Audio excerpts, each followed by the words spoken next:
मैं भारतीय जननायक पार्टी का प्रदेश उपाध्यक्ष कालिका चौधरी, उत्तर प्रदेश।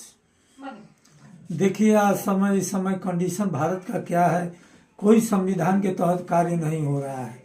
जितने अपराधी हैं दंगाई है, सारी कुर्सी पर बैठ गए हैं।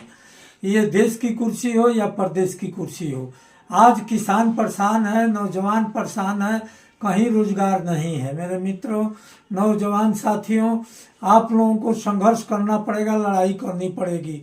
ये 5% वाले हम लोगों के ऊपर राज कर रहे हैं, और ये आरएसएस वाले अंग्रेजों के बाद अगर कोई विधवत लूटा है हिंदुस्तान को, तो ये आरएसएस वाले लूटे हैं अंग्रेजों के बाद।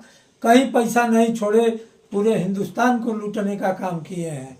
आज देखिए, बाबा साहब का संविधान खतरा में है, लोकतंत्र खतरा में है। ईवीएम से ये सब चुनाव जीत रहे हैं, भाजपा का कहीं वोट नहीं है। और इसकी लड़ाई दलित, बैकवर्ड और अल्पसंख्यक को मजबूती से लड़ना पड़ेगा। ये लोग देखकर बर्दाश्त नहीं करते हैं कि अल्पसंख्यक, बैकवर्ड, दलित कैसे आगे बढ़ रहा है, शिक्षित हो रहा है।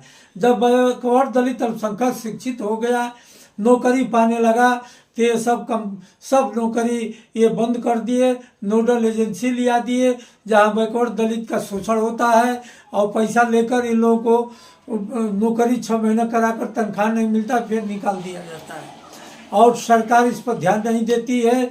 और ये बताइए कि आज हमारा देश खतरा में है।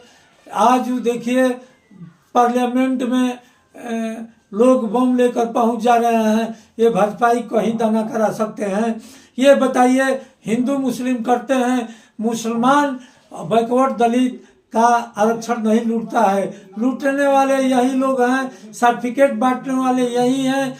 अगर मुसलमान आज तक आरक्षण भी नहीं मांगता है, उसके बावजूद भी मुस्लिम हिंदू करते हैं। बैकवर्ड दलित इस बात को समझ नहीं पा रहे हैं।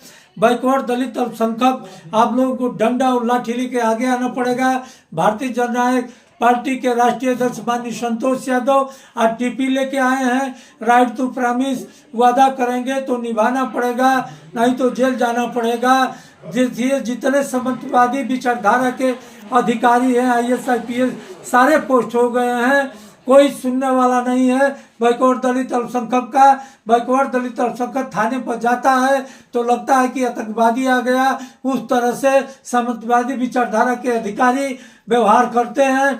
अब इस लड़ाई को गंभीरता से लड़ना पड़ेगा, लोकतंत्र को बचाना पड़ेगा, बाबा साहब के संविधान को बचाना पड़ेगा, और कांशीराम के मिशन को आगे बढ़ाना पड़ेगा, नेताजी के मिशन को आगे बढ़ाना पड़ेगा, लोहिया जी के सोच और विचार पर चलना पड़ेगा, तब देश खुशहाल होगा। ये आरएसएस वालों को कुर्सी से हटाना पड़ेगा।